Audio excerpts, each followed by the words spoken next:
प्रणाम करता हूँ। अभी हम लोग एक बहुत ही महत्वपूर्ण विषय है जो प्रकृति समझना और प्रकृति के हिसाब से चिकित्सा करना, इस विषय को लेके आपके सामने मैं बहुत ही महत्वपूर्ण चीजें बताने के लिए आया हूँ। जब हम क्लिनिकल प्रैक्टिस करते हैं तो हमारे पास पेशेंट ऐसे आते हैं, तो बहुत सारे डॉक्टर्स ऐसे होते हैं कि बने बनाई फॉर्मुलेशन किसी सिद्धि साधित वैद्य ने बताया है और वह ब्लाइंडली दे दिया जाता है। अभी भी ऐसा हुआ कि कोरोना का टाइम आया था, सेकंड वेव आया था और बहुत सारे लोगों ने, किसी को भूख नहीं लग रही है ऐसे कंप्लेन करके पेशेंट आए तो लिख दो चित्रकादिवटी। और उसी तरह और फिर चित्र का प्रयोग जब पित्त प्रकृति वाले पुरुषों ने किया, वैसे मतलब मनुष्य ने किया, तो पित्त का प्रकोप बहुत ज्यादा बढ़ गया। इसी तरह से किसी को मेंसेस नहीं आ रहे तो रज प्रवर्तनी वटी लिख दो। तो ये जो ब्लाइंडली जो चिकित्सा किया जाता है ना, वो बहुत खतरनाक है। आयुर्वेद में प्रकृति परीक्षण इसका बहुत ज्यादा महत्व है और हर प्रकृति के इंसान को अलग ही तरह की दवाइयां देना बहुत जरूरी होता है। जैसे कि अगर वात प्रकृति का इंसान है और आपने कोई ऐसी दवाइयां दी, जैसे चूर्ण दिया आपने, और चूर्ण में रुक्षता करने वाला जो गुणधर्म है, मतलब आपने केवल चूर्ण चूर्ण दिया और उनको घृतपान नहीं कराया, तो वो चूर्ण जो है वह क्या करेगा, रुक्षता करके वायु का प्रकोप कर देगा। वो अपना कार्य करने के बाद अगर ज्यादा लॉन्ग टर्म में यूज किया गया तो रुक्षता कर देगा। इसी तरह से अगर कफ प्रकृति का कोई इंसान है और आपने शीत वर्यात्मक दवाइयां बहुत ज्यादा मात्रा में दी, तो उससे क्या होगा, दही के साथ जैसे आपने कोई दवाई दी और बहुत ज्यादा दी तो वो कफ को बढ़ाएगा। पित्त प्रकृति वाले को अगर पित्तवर्धक, जैसे कि भल्लातक, जैसे कि पित्त प्रकृति का इंसान है, उसको भूख नहीं लग रहे और आपने चित्रकादिवटी दे दिया, लशुनादिवटी बहुत ज्यादा मात्रा में दे दिया, हिंगवाष्टक चूर्ण बहुत ज्यादा मात्रा में दे दिया, तो इससे क्या होगा कि फिर उनको वो तकलीफ होने लगता है। अग्नितुंडी भी पित्त प्रकृति वालों को नहीं देना ज्यादा दिन तक और ज्यादा मात्रा में। अग्नितुंडी में कुचला रहता है तो वो पल्स रेट को बढ़ा देता है और पेशेंट को बहुत ज्यादा तकलीफ होने लगता है। तो इसीलिए चरकाचार्य जी ने जब दशविध परीक्षा परीक्षा भाव जब बताया है, तो उन्होंने बोला है कि प्रकृति का ज्ञान करना बहुत जरूरी है। प्रकृति को हम लोग जब जानते हैं तो हम लोग को चिकित्सा जब करते हैं तो हमारा मेडिसिन का सिलेक्शन करना वो बहुत जरूरी हो जाता है, मतलब वो पेशेंट को तकलीफ ना हो। आजकल क्या है कि मेडिकल लीगल केसेस बहुत ज्यादा बढ़ गए हैं। अगर पेशेंट को बहुत मुंह में छाले आने लगे हमारी कोई दवाई से, तो पेशेंट हमारे पे केस कर देगा कि हम इनके पास गए थे इलाज कराने के लिए और इनको इनकी दवाई खा के हमारे मुंह में छाले आने लगे, हमारे पेट में अल्सरेशन हो गया। और ऐसा देखा भी जाता है, जैसे कि मेरे पास ऐसे बहुत सारे पेशेंट आए अल्सरेटिव कोलाइटिस के, और उन लोगों ने पाइल्स की दवाई कहाँ से ली, तो तंबू वाले जो रहते हैं रोड साइड में, आयुर्वेदिक खानदानी आयुर्वेदिक दवा खाने वाले जो टेंट लगा के बैठते हैं, और उनसे भल्ला तक के कुछ कल्प लिए। उससे क्या हुआ, पाइल्स तो ठीक हो गया लेकिन अल्सरेशन हो गया, अल्सरेटिव कोलाइटिस जैसे बड़ी बड़ी बीमारी हो गई। तो वो लोग और हम में तो बहुत फर्क है। हम लोग क्वालिफाइड डॉक्टर हैं और हमें रजिस्ट्रेशन मिलता है, लाइसेंस मिलता है प्रैक्टिस करने का, तो हम लोग बिना प्रकृति परीक्षण के देना नहीं चाहिए। हम लोग भोंदू वैद्य जो रहते हैं, मतलब जो प्राण लेने वाले जो छद्मचर वैद्य रहते हैं, वैसे तो हम लोग है नहीं। हम लोग को अच्छे से प्रकृति का असेसमेंट करके, भले वो आपका अगर एक्सपीरियंस है तो आप भले थोड़ी देर के लिए उसका प्रकृति परीक्षण शॉर्ट में करिए, लेकिन प्रकृति के जाने बिना कोई चिकित्सा नहीं करना चाहिए, नहीं तो इससे बहुत ज्यादा तकलीफ हो जाती है। आज मेरा जो विषय है, दोषस प्रकृति को समझ के हर इंसान को, पुरुषम पुरुषम वीक्षम वा, हर इंसान का दवाई अलग होता है। किसको क्या साथ में है, किसको क्या नहीं साथ में है, वह देखना बहुत जरूरी है। मेरे पास कुछ ऐसे पेशेंट आए जिनको गंधक से बहुत ज्यादा एलर्जी था और सल्फा ड्रग से भी एलर्जी था। गंधक का सेवन करते पूरे शरीर में उनको एलर्जिक रिएक्शंस हो जाते थे, तो उनको गंधक रसायन नहीं दिया। किसी किसी को चंद्र प्रभावटी से साइड इफेक्ट होता है, किसी किसी को भस्म का होता है साइड इफेक्ट। तो हमें ना, और उन लोगों का ऐसा पूर्व इतिहास है कि हमने ये दवाई खाया तो हमको ये तकलीफ होने लगा, तो साथ में या अपने आचार्य लोग बोलते हैं, तो इसीलिए कौन सी दवाई क्या किस पे क्या सूट करेगी, यह हर पेशेंट का प्रकृति के हिसाब से हमें फिर चिकित्सा का योजना करना चाहिए। तो इसीलिए हमें पहले ये देखना है, जब हम चिकित्सा करते हैं तो सबसे पहले हमें देखना है कि कोई भी इंसान हमारे पास रोग लेके आ रहे हैं तो उसकी प्रकृति क्या है, और उसके प्रकृति पे जो हेतु है, हेतु का बल क्या पड़ा है। मतलब उसने जैसे मिथ्याहार विहार किया, फॉर एग्जाम्पल अगर किसी ने रात्रि जागरण बहुत ज्यादा किया और वह कफ प्रकृति का है, तो रात्रि जागरण कफ प्रकृति वालों को उतना नुकसान नहीं देगा, लेकिन वात प्रकृति वालों को वो रात्रि जागरण बहुत ज्यादा वायु का प्रकोप करेगा, रुक्षता बढ़ाएगा और वो वात व्याधियां और बढ़ा देगा।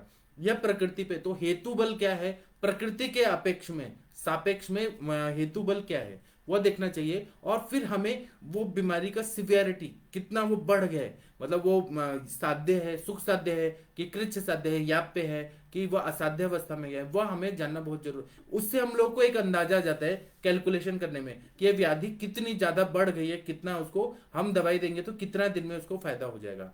तो इसलिए हमें दोषज प्रकृति और हेतु बल इसका कोरिलेशन करके हमें एनालिसिस करना बहुत जरूरी होता है। इसी तरह से फिर ट्रीटमेंट जब हम करते हैं तो हेतु बल वह प्रकृति के हिसाब से कितना इजीली वो हम संप्राप्ति भंग कर सकते हैं। हेतु बंद किया तो कितना जल्दी व्याधि ठीक हो जाएगा, संप्राप्ति भंग हो जाएगा। तो हमें ट्रीटमेंट का प्लानिंग करने के लिए भी हेतु बल प्रकृति का पूरे अच्छे से समझना और कोरिलेशन हेतु बल और प्रकृति और फिर चिकित्सा, इसको कोरिलेट करके फिर चिकित्सा करना बहुत आसान हो जाता है। मैं जो बता रहा हूँ वो थोड़ा ऐसे भाषा में बता रहा हूँ कि वो क्लिनिकल प्रैक्टिस में बहुत ज्यादा उपयोगी पड़ता है। आप लोगों को कोई भी बात नहीं समझ आ रही है तो कृपया आप इनबॉक्स में लिखिए, मैं उसको और अच्छे से एक्सप्लेन करूंगा। इसी तरह मैं जो भी बता रहा हूँ, मैं मेरे आचार्य गुरुजी वैद्य समीर जमदग्नि सर के नोट से पढ़ा रहा हूँ, तो यह आप लोगों को बहुत ज्यादा उपयोगी पड़ने वाला है।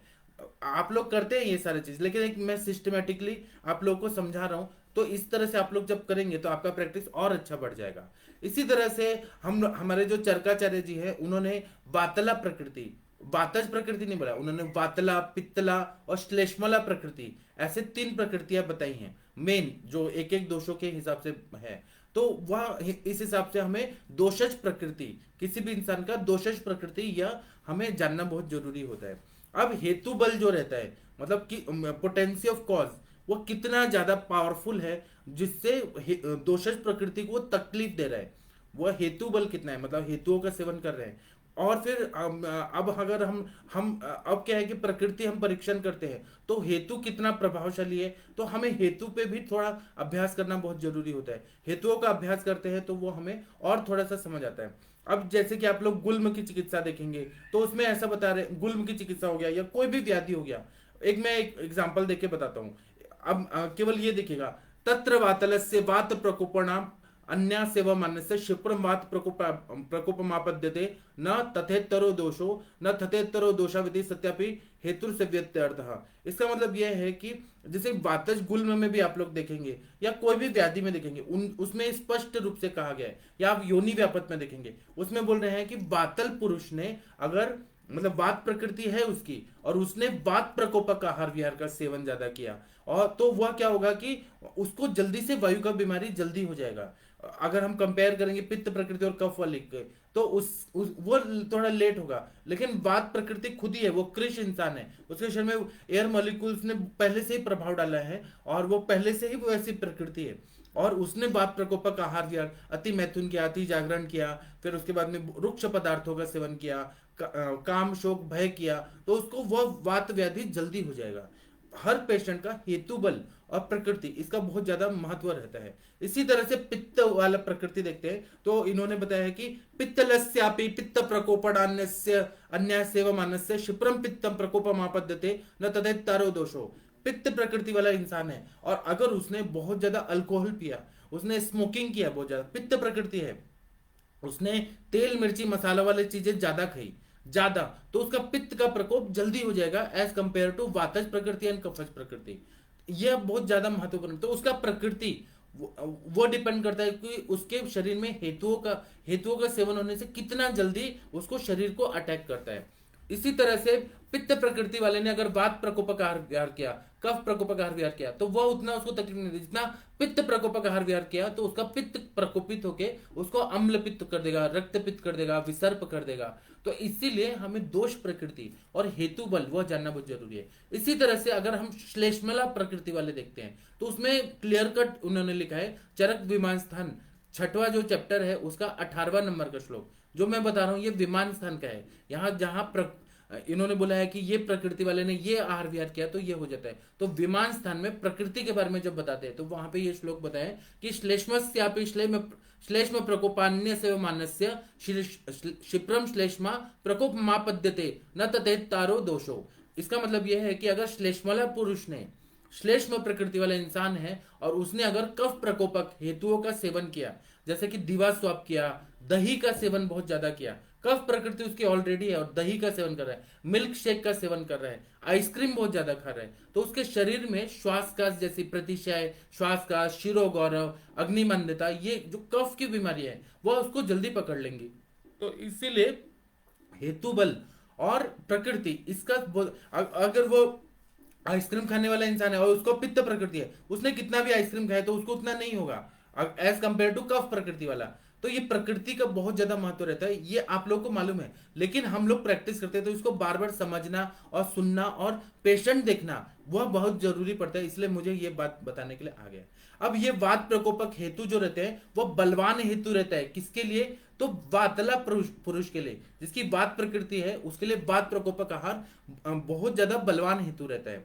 उसके लिए कफ वाले चीजें हैं वह कम प्रभावशाली रहेंगे, मतलब वो उतना हेतु बलवान नहीं रहेगा जितना वात प्रकृति वाले के लिए वात प्रकोपक आहार विहार रहेगा। इसी तरह से पित्त प्रकृति वाले के लिए पित्तकर आहार विहार, पित्त बढ़ाने वाले आहार विहार जो रहेंगे वो बलवान हेतु रहते हैं। उसी तरह से कफ प्रकृति वाले इंसान के लिए कफ वाले आहार विहार का सेवन करना वो बलवान हेतु रहता है। तो प्रकृति का हमें सोचना है और जो हेतु है वह उस प्रकृति के हिसाब से वो बलवान हेतु है कि थोड़ा सा है, उसको जानना बहुत जरूरी है। अभी आप लोग ऐसे देखेंगे कि बहुत सारे लोग हमारे पास ऐसे बोलते हैं कि डॉक्टर साहब मुझे ओरल कैंसर क्यों हो गया, मैंने तो कभी गुटखा नहीं खाया, मैंने ये नहीं खाया वो नहीं खाया, और दूसरे लोग तो इतना सारा गुटखा उटका खाते हैं और उनको कुछ नहीं होता है, हमें क्यों हो गया?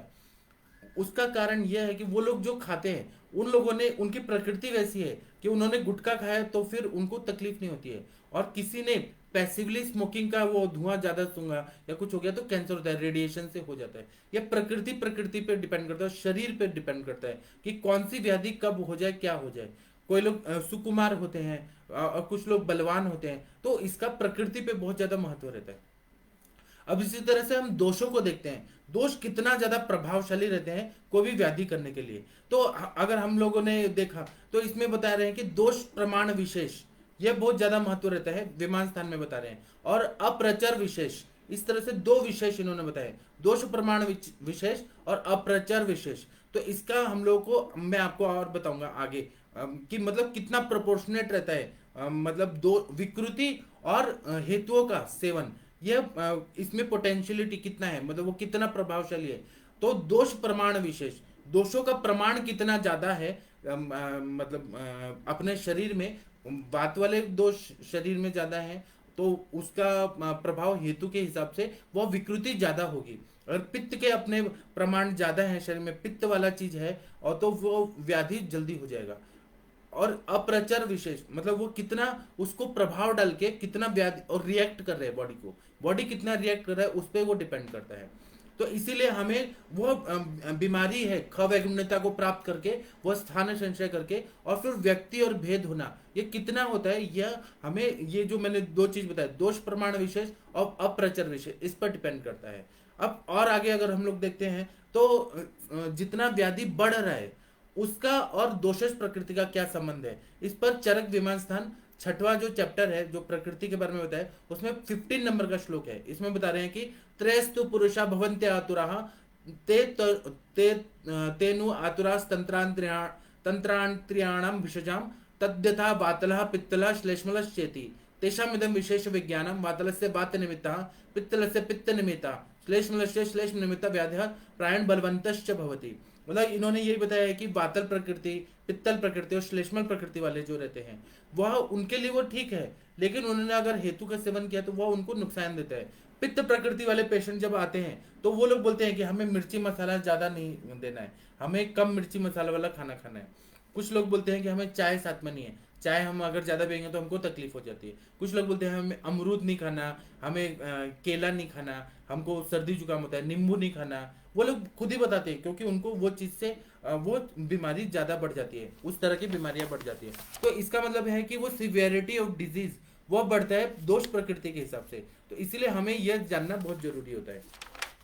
अब आगे देखते हैं कि एक और मैं कुछ एग्जाम्पल देके बताता हूँ। कि अगर वात प्रकृति वाला इंसान है, जिसके शरीर में जितने भी अपने अंग हैं, अवयव हैं, उसका रुक्षता बहुत ज्यादा बढ़ गई है, रुक्ष गुण बहुत ज्यादा बढ़ गया है, तो उसकी वजह से ड्राइनेस, रुक्षता से ड्राइनेस बहुत ज्यादा आएगा, मॉइस्चर जो शरीर में है वह कम हो जाएगा, और उसके वजह से जो ऑर्गन्स है उसके वह ज्यादा ड्राई पड़ेंगे। फॉर एग्जाम्पल सेरेब्रल एट्रोफी क्या होता है, उसमें वायु का रुक्ष गुण, काम शोक भयाद वायु जब ऐसा बताते हैं, तो जो वात प्रकृति वाले इंसान होते हैं, अगर उन्होंने वात प्रकोपक आहार विहार का सेवन किया, जैसे रात्रि जागरण किया, अति मैथुन किया, अति अध्वगमन किया, काम शोक भय में रहे, तो वायु का प्रकोप जल्दी हो जाएगा और सेरेब्रल एट्रोफी जल्दी हो जाएगा, उनको पार्किंसन डिजीज जल्दी होगा, उनको एल्जाइमर्स होगा, मोटर न्यूरॉन डिजीज होगा, डीमाइलिनेटिंग डिजीज होगा, बहुत सारे ऐसी बीमारियां होती हैं जो उसको जल्दी हो जाती है। अगर वो किडनी में उसका असर हो रहा है स्थानीय संचय, तो किडनी श्रिंक हो जाएगी, किडनी में एट्रोफिक चेंजेस आ जाएगा। हार्ट में होगा तो हार्ट में फिर बहुत सारे जो ये बोलते हैं पाल्पिटेशन बढ़ जाएगा, फिर फिब्रिलेशन होगा, फिर मतलब जो जहां पर स्थानीय संचय होगा, अगर वायु का रुक्ष गुण बढ़ रहा है वात प्रकृति वालों को, तो उनका ये, अब एक होता है कि प्रकृति के हिसाब से, और अगर हेतु ज्यादा प्रभावशाली है तो वह हेतु का अगर सेवन कंटिन्यू हो रहा है तो कफ वाले को भी करेगा, पित्त वाले को भी करेगा, लेकिन वात वाले को वो जल्दी करेगा। अब इसके वजह से फिर ड्राइनेस हो जाएगा, ड्राइनेस हो जाएगा, और वो वातकर हेतु का सेवन कर रहा है, तो उससे रुक्ष और शीत गुण बहुत ज्यादा बढ़ जाता है। रुक्ष और शीत गुण बढ़ जाएगा तो उससे शरीर में परुषता बहुत ज्यादा आती है। अब हम लोग अगर ग्रेड करके देखें तो रुक्ष गुण, खर गुण और पारुष गुण, ये तो पारुषता जो रहती है वो ज्यादा ड्राई होती है। जैसे कि खेत होता है, आप लोगों ने ऐसे खेत देखे होंगे जो पूरी तरह से बंजर हो जाते हैं, पूरी तरह से अगर बारिश नहीं पड़ा, 20 साल तक 50 साल तक बारिश नहीं हुआ, तो उसके खेत में बड़े बड़े ऐसे दरारें पड़ जाती है।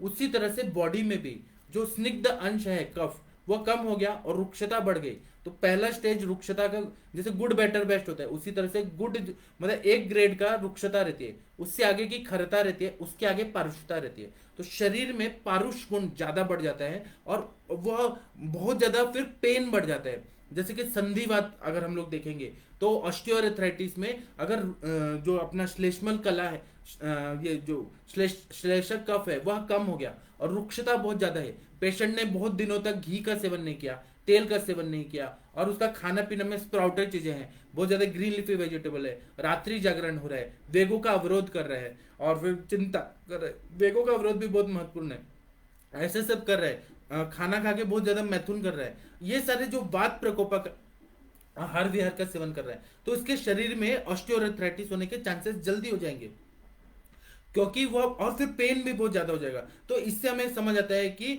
हेतुओं का सेवन और प्रकृति का सेवन, प्रकृति जो रहती है उनका को रिलेशन रहता है, और इसके वजह से और अगर ये बढ़ेगा तो काठिन्यता आ जाती है, संधियों में आ जाती है, हृदय के जो वॉल्स रहते हैं, बाइकस्पाइड वॉल्व, ट्राइकस्पाइड वॉल्व, उसमें काठिन्यता बहुत ज्यादा आ जाती है, क्योंकि वहां पे मॉइस्चर और स्निग्धांश जो रहता है वह कम हो जाता है, और बलवान व्याधि हो जाती है, और सीवियर पेन और असाध्यावस्था में जाता है, सीवियर पेन हो जाता है, तीव्र काठिन्यता इतनी ज्यादा बढ़ जाती है। ऐसे लीवर फेलियर के भी पेशेंट रहते हैं, उसमें सेरोसिस ऑफ लीवर ऐसे हो जाता है, फिर किडनी श्रिंक हो जाता है, किडनी फेलियर के पेशेंट, वो सब क्या है, नेफ्रोटिक सिंड्रोम, ये सब क्या है, ये वायु का प्रकोप हो जाता है। इसी तरह से प्रमेह, जो मधुमेही रोगी रहते हैं उनके शरीर में वायु का प्रकोप इतना होता है कि वो कृश हो जाता है, इंसान वेट लॉस होता है और कभी कभी मृत्यु भी हो जाती है। मेरे पास एक पेशेंट आए थे, उनका शुगर लेवल 400-500 था, और बहुत ज्यादा डायबिटीज था, और वो हर समय सोते ही रहते थे, उनको कुछ काम करने का मन नहीं कर रहा था, और एलोपैथी के डॉक्टर इंसुलिन पे इंसुलिन लगा रहे थे।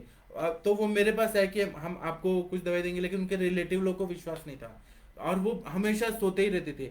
उनको उठा दिया तो बोलते थे एनर्जी नहीं लग रही है, कमजोर हो गए थे, और कुछ 45 साल के मेरे पे आए थे मेरे पास पेशेंट।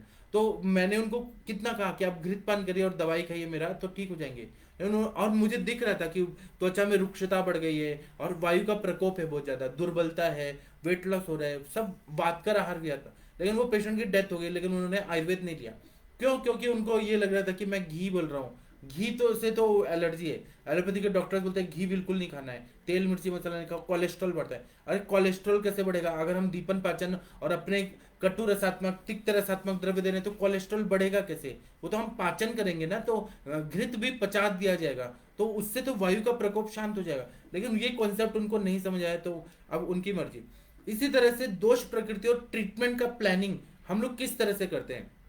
जब हम लोग ये देखते हैं कि वातला प्रकृति का इंसान है, पित्तला प्रकृति का है, श्लेष्मला प्रकृति का है, तो हम लोग ये जरूर देखते हैं कि अब जैसे कि शुष्क कास्ट के पेशेंट है, जिसको सूखी खांसी है और वात प्रकोप है, तो हम लोग क्या करते हैं, चंद्रामृत रस या सीतोपलादी चूर्ण को घी के साथ खाइए। तो वो हमें समझ आता है कि यो हमें घी जब जाएगा तो स्नेह जाएगा तो फायदा होगा। इसी तरह से ऑस्टियोआर्थराइटिस वाले पेशेंट आते हैं, संधिवात वाले पेशेंट आते हैं, तो हम लोग बोलते हैं कि अच्छा वो कृष भी है, वात प्रकृति वाला भी है और उसका संधिवात भी है, तो हम उसको घृत पान कराते हैं, सिद्ध घृत देते हैं, जैसे गुगुल तिक्तक देते हैं, महातिक्तक घृत देते हैं, बस्ती देते हैं शीरबला तेल का, तिक्तक शीर बस्ती देते हैं, नस्य कराते हैं कि मतलब स्नेहान हो प्रकृति का भी हिसाब से, और जो हेतुओं का सेवन हुआ है उस हिसाब से भी हम वो दोष को ठीक करने का करते हैं। वात प्रकृति वाले को ज्यादा दिन तक हमें बस्ती देना पड़ता है, ज्यादा दिन तक घृत पान कराना पड़ता है, ज्यादा दिन तक अभ्यंग करना पड़ता है। कफ प्रकृति वालों को उनका श्लेष्मा तो रहता है, उनको कम टाइम में वो लोग ठीक हो जाते हैं। तो जब भी आपके पास ऐसे पेशेंट आए तो आपसे पूछे कि कितने दिन में वो बीमारी ठीक होगा। अगर आपके पास वात प्रकृति का पेशेंट आ रहा है तो उनको बोलना चाहिए कि आपको 1.5 साल 3.5 साल ज्यादा समय तक आपका ट्रीटमेंट चलेगा। अगर जैसे संधिवात के है, कफ प्रकृति वाले आए तो आप बोल सकते हैं 3-4 महीने में ठीक हो जाएगा। पित्त प्रकृति वाले अगर संधिवात लेके आए तो आप बोल सकते हैं मीडियम की 3 से 6 महीना लगेगा। एक अंदाजा आ जाता है अनुमान से कि इतना दिन में इसका स्नेहन हो जाएगा और इसका व्याधि ठीक हो जाएगा। इसका बहुत ज्यादा महत्व रहता है चिकित्सा में। उसी तरह और फिर वात प्रकृति वाले को थोड़ा टाइम ज्यादा लगता है क्योंकि शरीर में ऑलरेडी रुक्षता बहुत ज्यादा बढ़ी है, तो उसको स्नेहन करने में ज्यादा टाइम लगता है। अब इसी को वातल प्रकृति वाले पुरुष के बारे में क्या बता रहे हैं कि तस्य रोक्षात वातला वृक्षा अपचिताल्प शरीरा प्रतत वृक्ष शाम सन्न सक्त जर्जर स्वरा जागरूकाश्च भवंती। इन्होंने बोल रहे हैं कि जो वृक्ष उनमें वात प्रकृति वाले होते हैं वो वृक्ष होते हैं, बहुत ज्यादा ड्राई होते हैं और वो वृक्ष अन्नपान का सेवन करते हैं, उनका आवाज बैठा हुआ रहता है, कर्कश आवाज रहता है, उनको नींद कम आती है। ये सारा प्रकृति वाला आप लोगों ने पढ़ा है, मैं मेन मेन बता रहा हूँ। तो उनको ना कोई भी दुख जो रहता है वो सहन नहीं होता है, वो लोग स्थिर नहीं रहते हैं, फिर वो लोग अल्प बल के रहते हैं वात प्रकृति वाले। उसी तरह से उनके शरीर और नाखून ये सब जल्दी जल्दी क्रैक पड़ता है, मतलब वो नाखून भी फट जाते हैं उनके, क्योंकि रुक्षता बहुत ज्यादा बढ़ती है। और उनको ना बहुत जल्दी गुस्सा आता है, बहुत जल्दी वो ये हो जाते हैं, भय में रहते हैं या व्याकुल हो जाते हैं, बेचैन हो जाते हैं। उसी तरह से उनको नींद कम आती है और वह हर समय उनका जो ये रहता है शरीर रहता है वो हलचल करने के लिए आतुर रहता है कि जल्दी जल्दी हलचल करना है। जल्दी जल्दी वो खाते भी हैं, कम कम खाते हैं, बार बार खाते हैं, उनका शरीर में रुक्षता बहुत ज्यादा बढ़ जाता है। उसी तरह से उनको ठंडी पसंद नहीं होती है, ठंडी से उनको तकलीफ हो जाती है। और उनके जो ये समश्रु रोम वगैरह ये ज्यादा ड्राई रहते हैं, उनके कम रहते हैं, उनके पैर जल्दी फटते हैं, आवाज रहती है वो कर्कश रहती है। वात प्रकृति वालों का आपको मालूम है। इसी तरह से अब हमको चिकित्सा करना है क्योंकि उनका वो सहनन जो रहता है शरीर का बहुत कृश रहता है, बहुत ज्यादा वात प्रकृति वालों को ड्राइनेस बहुत ज्यादा रहता है, उनको नींद कम आती है। उसी तरह से सारे काम जो रहते हैं फास्ट रहते हैं, एक्शन फास्ट रहते हैं। कफ वालों का मंद रहता है, उसी तरह से वो जल्दी से इरिटेट हो जाते हैं। उनको ये रहता है कि वो किसी को पसंद करते हैं, किसी को ना पसंद करते हैं, कोई मन स्थिर नहीं रहता है, मूड स्विंग ज्यादा होता है। फिर उनको ठंडी चीजें पसंद नहीं है, उनका स्किन ड्राई रहता है। फिर फिजिकल स्ट्रेंथ जो रहता है वो उतना स्ट्रांग नहीं रहता। ये वात प्रकृति वालों का आप लोग को मालूम है, मैंने शॉर्ट में उसका सारांश बताया। अब इनकी चिकित्सा करनी है तो हमें चिकित्सा में ये सबसे पहले ये याद रखना है कि इनको लंघन ज्यादा दिन तक नहीं देना है। लंघन कराना वात प्रकृति वालों को लिए बहुत कम बोला है, अल्प बोला है, मतलब 1-2 घंटा करा दिया बस करा दिया, तो वायु का प्रकोप होगा तो वो लोग जल्दी बीमार पड़ जाएंगे। उसी तरह से उनको कंटिन्यू ब्रीहण देना पड़ता है। अब ब्रीहणीय गण के द्रव्य जो है, जैसे कि आप लोग खीर दीजिए, आहार में मैं बता रहा हूँ, खीर दीजिए, सेवई दीजिए, हलवा दीजिए, मिठाइयाँ दीजिए वात प्रकृति वालों को। और दूसरा है रसायन में कुष्मांड रसायन, विदार्यादि रसायन, फिर अश्वगंधा रसायन, ये सब का प्रयोग करना पड़ता है जो ब्रीहण करे, और कंटिन्यू ब्रीहण की जरूरत पड़ती है वात प्रकृति वाला। जैसा अग्नि है उस हिसाब से हम लोगों को वो ब्रीहणीय द्रव्यों का योजना करना पड़ता है। अग्नि को भी देखना है, विषम अग्नि होती है, उनको कभी तेज भूख लगती है, कभी नहीं लगती है, फिर भूख लगती है, फिर नहीं लगती है। तो हमें अग्नि को भी बढ़ाना है और फिर ब्रीहण द्रव्यों की भी योजना उस तरह से करते जाना है। उसी तरह से उन लोगों को ना स्नेहन जो रहता है, स्नेहन करना वो ज्यादा प्रिफरेबल रहता है। अगर एक्सटर्नल बाह्य स्नेहन और अभ्यंतर स्नेहन ज्यादा से ज्यादा करना पड़ता है वात प्रकृति वालों को। स्वेदन भी उनको बहुत ज्यादा स्वेदन देना पड़ता है। कुछ कुछ मेरे पेशेंट आते हैं वात प्रकृति वाले, उनको ज्वाइंट पेन इतना होता है कि 1-1 घंटे तक स्वेदन पेटी में उनको सुला के स्वेदन लेने से फिर उनको अच्छा लगता है, उनका वायु का शमन होता है। तो ये वात प्रकृति वालों के लिए है ही। उसी तरह से उनको मृदु शोधन जरूरी होता है, और स्नेहन शोधन करके तीक्ष्ण शोधन नहीं देना है। तीव्र इच्छा भेदी जैसे तीव्र विरेचन द्रव्य, तीव्र वमन, ये सब उनके लिए नहीं है। उनके लिए मृदु विरेचन करना है, कोष्ठ के हिसाब से भी देखना है, और उनका बल ये देखना है। तो उनको ज्यादा स्नेहन करके थोड़ा ही अल्प देना है कि वायु का प्रकोप न हो जाए। उसी तरह से उनको बार बार आश्वासन देना पड़ता है कि उनका मन शांत हो। वो लोग व्याकुल चित्त वाले रहते हैं, व्याकुलता बहुत ज्यादा रहती है। तो मैं जो भी बता रहा हूँ क्लिनिकली, मैं ये मेरे सर ने मुझे नोट दिया है, तो मैं ये आप लोगों को बता रहा हूँ कि वात प्रकृति वालों को हमें काउंसलिंग करना बहुत ज्यादा जरूरी होता है, आश्वासन चिकित्सा करना पड़ता है। वो जब बोलते हैं ना कि मुझे ये हो रहा है, तो उनको काटना नहीं है, हमें बोला है हाँ आपका बात सही है, आपका बात सही है, उनकी हाँ में हाँ मिलाना पड़ता है। उसी तरह से उनको ज्यादा अति श्रम, अति व्यायाम ये वर्ज्य रहता है, अति नहीं करना है उनको, क्योंकि ये वायु का प्रकोप कर देता है। उसी तरह से उनको एक जगह पे ज्यादा दिन तक नहीं बिठाना है, क्योंकि वो वात प्रकृति है, एक जगह रहेंगे तो वो मन बेचैन हो जाएगा, व्याकुलता हो जाएगा। उनका खाना पीना डाइट ये भी चेंज करना पड़ता है, क्योंकि वात प्रकृति वाले पेशेंट होते हैं ना, उनको मैंने बोल दिया कि आप तेल मिर्ची मसाला मत खाओ, आप ये मत खाओ, वो मत खाओ, तो वो सोच के टेंशन में रात रात भर नींद नहीं आती कि 3 महीना हम लोग कैसे काटेंगे, 3 महीना हमको ये चीज नहीं मिलेगा, वो चीज नहीं मिलेगा। वो बहुत ज्यादा डिप्रेशन में जाते हैं, वो परेशान हो जाते हैं, फोन करते हैं कि डॉक्टर आपने बोला है ये नहीं खाना, वो नहीं खाना, हम कैसे जिएंगे, हम मर जाएंगे। तो हमें उनके हिसाब से थोड़ा चेंज करना पड़ता है कि आप कुछ कुछ खाइए, लेकिन घी का सेवन जरूर करिए, आप दूध का सेवन ज्यादा करिए। और उनके हिसाब से कुछ हम अग्नि बढ़ा के और फिर कुछ ये करते हैं, चेंज करते हैं। फिर वो जो डाइट फॉलो कर रहे हैं उससे फिर मॉडिफाई करके फिर कुछ और करते हैं। बार बार पथ्य पथ्य भी चेंज करना पड़ता है, बार बार मेडिसिन भी चेंज करना पड़ता है, क्योंकि जैसा पेशेंट वो रहेगा कि हमारा पेशेंट ठीक हो जाए, तो मेडिसिन भी चेंज करना पड़ता है। एक ही मेडिसिन आप देंगे उनको बार बार, तो वो पेशेंट परेशान हो जाता है। तो इसलिए वात प्रकृति जब वो स्थिर नहीं है, तो उसको भी हमें चेंज ही करना पड़ता है, अगर हमें अच्छा प्रैक्टिस को बढ़ाना है तो। अब पित्त प्रकृति वाले जो हैं, उसमें चरक विमान स्थान में क्या बता रहे हैं कि तस्य औषण्यात पित्तला, मतलब वो उनको ना बहुत ज्यादा शरीर में गर्मी लगती है, उनको उष्णता उष्णता सहन नहीं होती है, गर्म चीजें उनको सहन नहीं होती है। सुकुमार प्रकृति वाले रहते हैं, उनको बहुत ज्यादा प्यास लगती है, बहुत ज्यादा भूख लगती है, बार बार भूख लगती है। उनकी अग्नि तीक्ष्ण रहती है पित्त प्रकृति वालों को, उनका क्रोध बहुत जल्दी आता है, फिर वह बहुत ज्यादा मात्रा में खाना खाते हैं, और वो क्लेश को भी सह सकते हैं, ये भी रहते। फिर उनके जो मृदु स्निग्ध मांस रहते हैं, मध्य बल वाले रहते हैं, और उनको ना पीलापन दांतों में रहता है।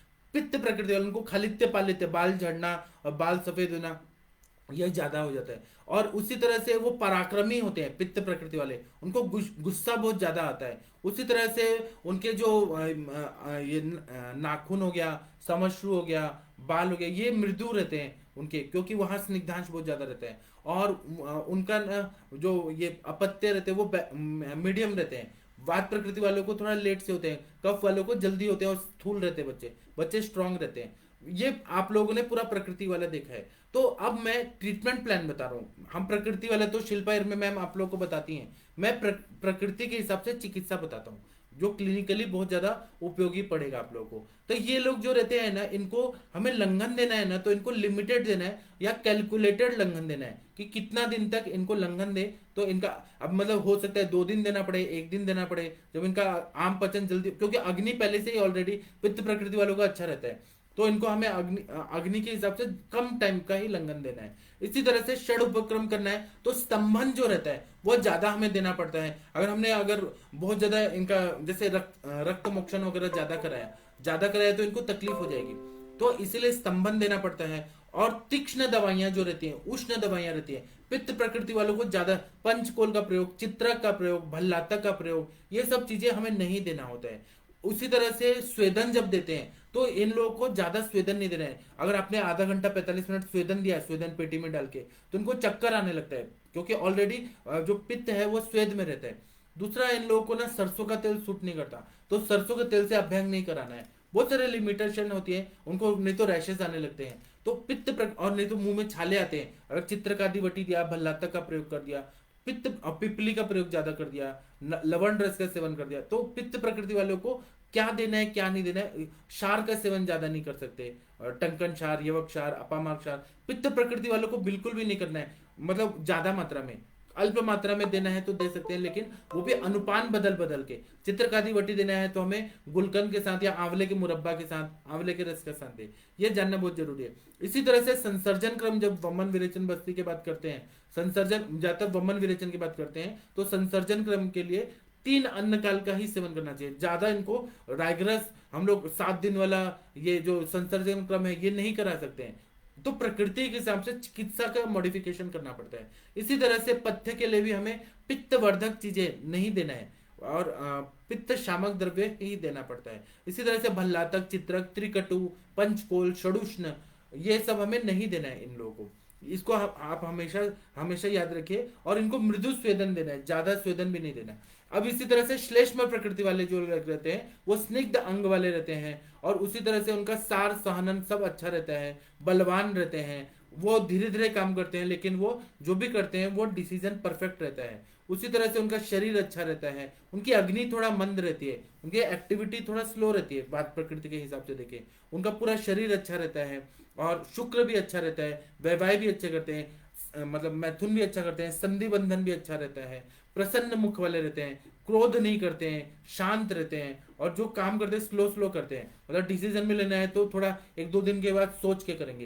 प्रकृति का तो शिल्पायर में मैम पढ़ाती हैं, मैं अब चिकित्सा में इसका प्रयोग बताता हूँ। तो ये लोग जो रहते हैं ना, ये लंघन ज्यादा दिन तक कर सकते हैं, ज्यादा दिन तक इनको लंघन करा सकते हैं, क्योंकि अग्नि मंद रहती है, आम संचिति ज्यादा रहती है। इसी तरह से इनको तीक्ष्ण स्वेदन ज्यादा देर तक और तीव्र तीक्ष्ण स्वेदन की जरूरत होती है कफ प्रकृति वालों को। इनको ना स्नेहन कम देना पड़ता है, स्नेहपान कम करना पड़ता है, थोड़े दिन का ही कर दिया तो स्नेहन होता है, संधिवात वगैरह जल्दी ठीक हो जाता है। इसी तरह से तीक्ष्ण शोधन देना पड़ता है, क्योंकि इनका जो शरीर में दोष रहते हैं वो ज्यादा बढ़े हुए रहते हैं, तो हमें तीव्र इच्छा वृद्धि जैसे द्रव्य देने से ही इनको फायदा होता है। और कोष्ठ पे भी डिपेंड करता है कि कोष्ठ कैसा है।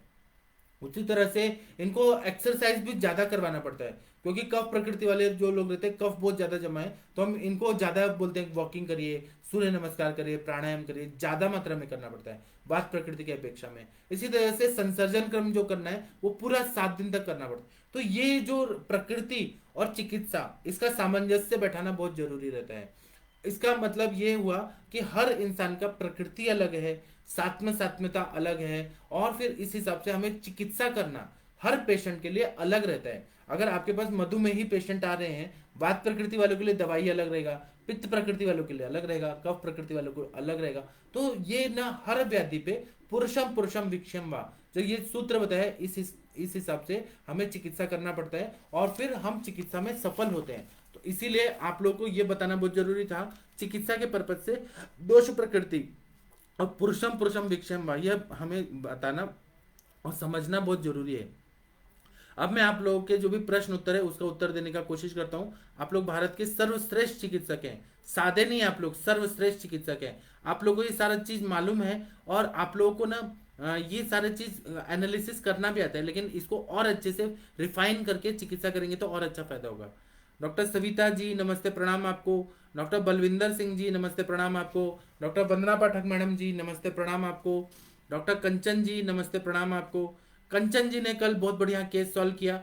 अगर कंचन जी ऐसे इतने अच्छे अच्छे चिकित्सा कर सकती हैं, दोषों का अंशांश कल्पना समझ के, संप्राप्ति समझ के, तो हर इंसान कर सकता है। बस थोड़ा सा मेहनत करना है, और थोड़ी बातें यहाँ जो होती हैं, डिस्कशन होता है, उसको समझ के फिर चिकित्सा में थोड़ा रिफाइन करिए। जितना रिफाइन अपने आप को करेंगे, इम्प्रोवाइज करेंगे, रिव्यू करेंगे चिकित्सा, उतना और अच्छा रहेगा। कोई भी इंसान परिपूर्ण नहीं रहता, हमें और अपने आप को बेटर बनाना है। मैं 1 साल पहले जो चिकित्सा करता था या पढ़ाता था, उससे मैंने और इम्प्रूव किया है, और मेहनत कर रहा हूं मैं। इसीलिए हमें चेंज करना है, हमें कोशिश करना है कि हम और अच्छा चिकित्सा दें। डॉक्टर वंदना पाठक मैडम जी नमस्ते प्रणाम आपको। डॉक्टर कंचन जी नमस्ते प्रणाम आपको। डॉक्टर अशोक जी नमस्ते प्रणाम आपको। आप लोग भारत के सर्वश्रेष्ठ चिकित्सक हैं। डॉक्टर अनिल कुमार जी नमस्ते प्रणाम आपको। डॉक्टर ममता जी नमस्ते प्रणाम आपको। डॉक्टर माधव मिश्रा जी नमस्ते प्रणाम आपको। डॉक्टर राजकुमार जी नमस्ते प्रणाम आपको। डॉक्टर टिंकल यादव जी बोल रहे हैं कि सर बहुत सही बताया आपने, मैं ये तरीका हर पेशेंट पर अप्लाई करता हूँ, गंभीर बीमारी में भी सफलता मिलती है, बहुत बढ़िया। डॉक्टर विकास विश्वकर्मा जी नमस्ते प्रणाम आपको। डॉक्टर विकास जी तो सर्वश्रेष्ठ चिकित्सक हैं संत कबीर नगर के। डॉक्टर सविता जी नमस्ते प्रणाम आपको। डॉक्टर रूपाली जी बोल रही हैं कि सर हम बहुत भाग्यवान हैं कि आप जैसे गुरु मिले। थैंक यू, मैं भी बहुत भाग्यवान हूँ कि आप जैसे श्रेष्ठ चिकित्सक मुझे मिले। आप लोग पिछले जन्म में भी हम साथ में ही आयुर्वेद पढ़ते थे, पिछले जन्म के हम लोग हैं साथ में रहने वाले। डॉक्टर वर्षा पटेल जी बोल रही हैं कि प्रणाम सर, ऑस्टियोआर्थराइटिस के स्थूल पेशेंट को मात्रावस्थी देना चाहिए या नहीं? देना ही चाहिए, लेकिन वो लोग जल्दी रिकवर कर देते हैं।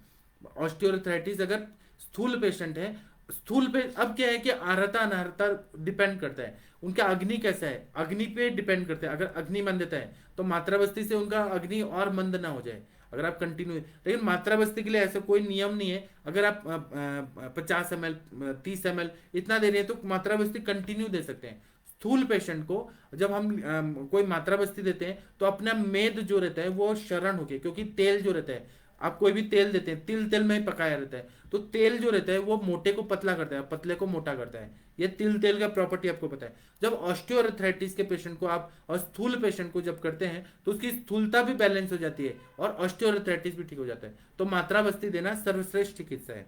ठीक है। डॉक्टर सुवर्णा जी नमस्ते प्रणाम आपको। डॉक्टर जयदेव सिंह जी राघव जी नमस्ते प्रणाम आपको। डॉक्टर मीनल गुप्ता जी बोल रहे हैं कि कफ प्रकृति वाले को वात व्याधि होने पर चिकित्सा कौन से करेंगे? हम कफ प्रकृति वाले को वात व्याधि पे वही चिकित्सा करेंगे, लेकिन उनका रिकवरी रेट फास्ट हो जाएगा। जैसे हम कोई स्नेहन करेंगे तो उनके कफ प्रकृति वाले हैं, उनको जल्दी से वो ठीक हो जाएंगे, जल्दी रिजल्ट आ जाएगा। अब जल्दी पेशेंट ठीक होंगे तो वो हमारे लिए अच्छा है। वात प्रकृति और वात व्याधि होने में थोड़ा लंबा टाइम लगता है, ज्यादा टाइम लगता है। चिकित्सा वही देना है, लेकिन प्रकृति के हिसाब से हमें कुछ मेडिसिन मॉडिफाई करना पड़ता है। इस पर और चर्चा करेंगे हम लोग। मेडिसिन करना पड़ता है, ड्यूरेशन ऑफ ट्रीटमेंट है वो डिफर करता है, इसलिए प्रकृति के हिसाब से चिकित्सा करना चाहिए।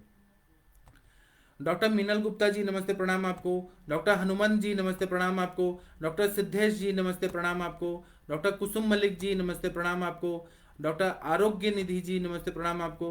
डॉक्टर मंगला जी नमस्ते प्रणाम आपको। डॉक्टर गुरनेक सिंह जी नमस्ते प्रणाम आपको। डॉक्टर योगेश्वर जी नमस्ते प्रणाम आपको। डॉक्टर गौरव जी बोल रहे हैं कि वेरी इंटरेस्टिंग टॉपिक को आपने बताया, बहुत बढ़िया एक्सप्लेन किया, thank you thank you. Doctor Meenal ji नमस्ते प्रणाम आपको। आप लोग भारत के सर्वश्रेष्ठ चिकित्सक हैं, प्राउड ऑफ यू ऑल। आप लोग अब क्या करिए, इंटरेक्टिव सेशन शुरू होगा 8:15 बजे। आप लोग के जो भी प्रश्न हैं वह आप लोग यहाँ इनबॉक्स में लिखिए या मुझे व्हाट्सअप करिए। और आप लोग ना अगर हमारे व्हाट्सअप ग्रुप में ज्वाइन होना चाहते हैं तो आप लोग ना मुझे मैसेज करिए, मैं एक गूगल लिंक दूंगा, गूगल लिंक फॉर्म दूंगा, वो भर के आप लोग आइए, क्योंकि हर लेक्चर हमारा बहुत ज़्यादा उपयोगी रहता है। हम लोग हर चीज़ पे चर्चा करते हैं, आयुर्वेद का कोई भी ऐसा चीज़ नहीं है, टॉपिक नहीं है जो हम छोड़ते हैं, हम हर टॉपिक पे चर्चा करते हैं और बार बार करते हैं हम लोग। रूपाली जी बोले अल्सरेटिव कोलाइटिस में कफ पित्त प्रकृति में पाचन के लिए क्या दें? आप देखिए ना, कफ और पित्त प्रकृति है तो कफ का भी प्रकोप नहीं होना चाहिए, पित्त का भी नहीं, बैलेंस होना चाहिए। तो पाचन के लिए आप अगर जैसे आरोग्य वर्धनी वटी दे रही है तो आरोग्य वर्धनी वटी खुद ही रुक्ष है, मतलब रुक्षता उत्पन्न करता है, पित्त का भी शमन करता है। तो आरोग्य वर्धनी वटी पाचन के लिए, अल्सरेटिव कोलाइटिस के लिए बेस्ट दवाई है। उसमें हमें कफ पित्त प्रकृति है तो हमें त्रिभुवन कृति नहीं देना है, क्योंकि वत्सनाभ है तो पित्त का प्रकोप कर सकता है। तो त्रिभुवन कृति पाचन के लिए नहीं देना है, वो कफ वात वाले प्रकृति को देना है। तो आरोग्यवर्धनी अच्छा, ऐसे आपको सेलेक्ट करना है कौन सा मेडिसिन कौन से प्रकृति पे ज्यादा इफेक्टिव रहता है। डॉक्टर अजय जी नमस्ते प्रणाम आपको। आप लोग भारत के सर्वश्रेष्ठ चिकित्सक हैं। तो मैं अभी आप लोगों से विदा लेता हूँ, 8:15 हम लोग फिर मिलेंगे और फिर हम लोग इंटरेक्टिव सेशन में आके चर्चा करेंगे। प्रणाम सभी लोगों को।